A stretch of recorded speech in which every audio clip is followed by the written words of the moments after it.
မျိုးသမီးကပြန်လည်မွေးဖွားလာပြီးနောက်ပထမဆုံးလုပ်ခဲ့တဲ့အရာကတော့မွေးစားညီမဖြစ်သူရဲ့ပါးကိုအားနဲ့ရိုက်ချလိုက်တာပဲဖြစ်ပါတယ်။မွေးစားညီမကသူမကိုတန်ဖိုးကြီးလဲဆွဲတစ်ခုလေးပဲပေးပြီးချိန်မှာဒီလိုလုပ်လိုက်တာကြောင့်မွေးစားမိခင်နဲ့အကိုဖြစ်သူတို့ဟာချက်ချင်းဆိုသလိုအံ့အားသင့်သွားခဲ့ကြပါတယ်။ဒါပေမဲ့ဒီလဲဆွဲထဲမှာတေးစေနိုင်တဲ့ဓာတ်ရောင်ခြည်တင်ပစ္စည်းတွေပါဝင်နေတယ်ဆိုတာကိုအမျိုးသမီးကသိနေခဲ့ပါတယ်။ပြီးခဲ့တဲ့ဘဝတုန်းကသူမဟာဒီလဲဆွဲကြောင့်ပဲတေဆုံးခဲ့ရတာပါ။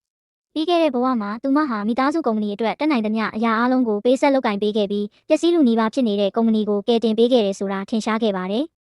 ဒါပေမဲ့နောက်ဆုံးမှာတော့မိသားစုရဲ့မျက်လုံးထဲမှာသူမဟာမိသားစုပိုင်ဆိုင်မှုကိုလူယူချင်နေတဲ့ပြင်ပလူတစ်ယောက်တသက်ပဲဖြစ်ခဲ့ရပါတယ်။သူမမသိဆုံးမီမှာပင်ငွေစားညီမဖြစ်သူကသူမရဲ့ပြင်းထန်တဲ့ယောဂါဟာဒီလဲဆွဲကြောင့်ဖြစ်ရတာလို့ကိုယ်တိုင်လာရောက်ပြောပြခဲ့ပါတယ်။ထိုအခါမှသာအမျိုးသမီးဟာသူမရဲ့နှစ်ပေါင်းများစွာပေးဆက်ခဲ့မှုတွေကတစ္ဆာဖောက်မှုနဲ့တေခြင်းတရားကိုပဲဆောင်ကျဉ်ပေးခဲ့တာပါလားဆိုတာကိုသဘောပေါက်သွားခဲ့ပါတယ်။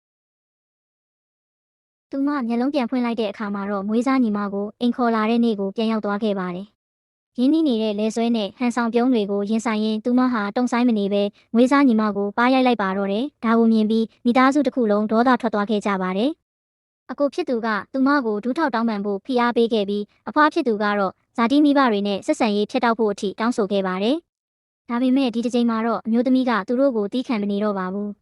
သူမကဒီမိသားစုကနေစွန့်ခွာသွားဖို့လိုလားလားရှိတယ်လို့အေးဆက်စွာပြောလိုက်ပါတယ်။ဒါကိုကြားပြီးနောက်တင်းတိမ်ရောက်ရဲတဲ့ဒီမိသားစုကြီးကိုစွန့်ခွာသွားရင်သူမဒုက္ခရောက်ကြရခဲ့မယ်လို့ထင်မှတ်ပြီးလူတိုင်းကသူမကိုလှောင်ပြောင်ခဲ့ကြပါတယ်။အကိုဖြစ်သူကသူမကိုကုမ္ပဏီပါလွှဲပြောင်းပေးခဲ့ဖို့တောင်းဆိုခဲ့ပါတယ်။မျိုးသမီးကထွက်သွားဖို့သဘောတူခဲ့ပေမဲ့သူမနာမည်နဲ့ရှိတဲ့အရာအလုံးကိုတော့ယူဆောင်သွားရမယ်လို့ပြောခဲ့ပါတယ်။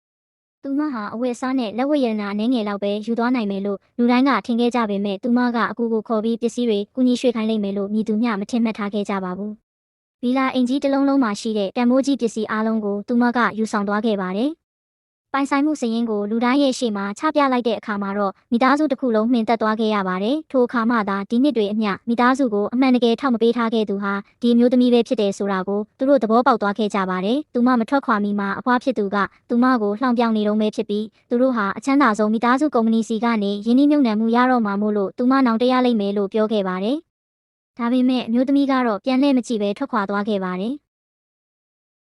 အဲဒီနောက်သူမဟာမွေးရမြေမြို့ဟောင်းစီကိုသွားပြီးသူမရဲ့ဇာတိမိဘတွေကိုတွားရောက်ရှာဖွေခဲ့ပါတယ်။ဆင်းရဲတဲ့မိသားစုတစ်ခုကိုရင်ဆိုင်ရလိမ့်မယ်လို့ထင်ထားခဲ့ပေမဲ့မထင်မှတ်ပဲသူမရဲ့မိဘတွေဟာသဘောကောင်းပြီးရိုးသားကြသူတွေဖြစ်နေခဲ့ပါတယ်။သူမကိုမြင်တွေ့လိုက်ရတဲ့အခါမှာသူတို့ဟာစိတ်လှုပ်ရှားစွာနဲ့ငိုကြွေးခဲ့ကြပါတယ်။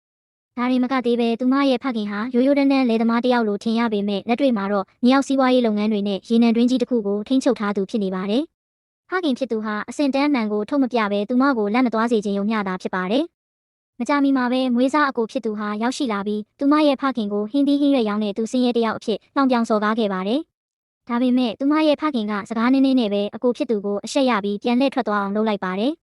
တစ်ဖက်မှာလည်းမွေးစားညီမရဲ့မိသားစုဟာအချမ်းသာဆုံးမိသားစုကုမ္ပဏီကိုမျက်နှာလိုမျက်နှာရလုပ်ဖို့စူးစမ်းနေခဲ့ပါတယ်။သတင်းစာရှင်းလင်းပွဲတစ်ခုမှာသူတို့ဟာတန်ဖိုးကြီးလှပတဲ့အကန့်အသတ်ထုတ်လက်ဝတ်ရတနာတွေကိုပမာဏအမြောက်များသုံးစွဲပြီးဝယ်ယူခဲ့ကြပါတယ်။မွေးစားညီမရဲ့ဖြစ်တည်မှုနဲ့ဆိုရင်အချမ်းသာဆုံးမိသားစုရဲ့သဘောကျမှုကိုတေချာပေါက်ရရှိလိမ့်မယ်လို့သူတို့ယုံကြည်နေခဲ့ကြပါတယ်။လူတိုင်းကမွေးစားညီမကိုချီးကျူးနေကြစင်မှာပဲအမျိုးသမီးဟာမြင်မာလာတဲ့ဖက်ရှင်ကာဝင်ကိုဝတ်ဆင်ပြီးပေါ်ပေါက်လာခဲ့ကချက်ချင်းဆိုသလိုပဲလူတိုင်းရဲ့အာရုံစိုက်မှုကိုရရှိသွားခဲ့ပါတယ်။ဒါပေမဲ့မွေးစားညီမရဲ့မိသားစုကတော့သူမကိုအထာကျချင်အောင်ဆောင်နေတာပါဆိုပြီးလှောင်ပြောင်ခဲ့ကြပါတယ်။အဖွားဖြစ်သူကတော့အချမ်းသာဆုံးမိသားစုကုမ္ပဏီရဲ့တာဝန်ရှိသူကိုတေချာပေါက်သဘောကျစေမဲ့ပြင်ဆင်ထားတဲ့လက်ဆောင်တစ်ခုကိုထုတ်ပြခဲ့ပါတယ်။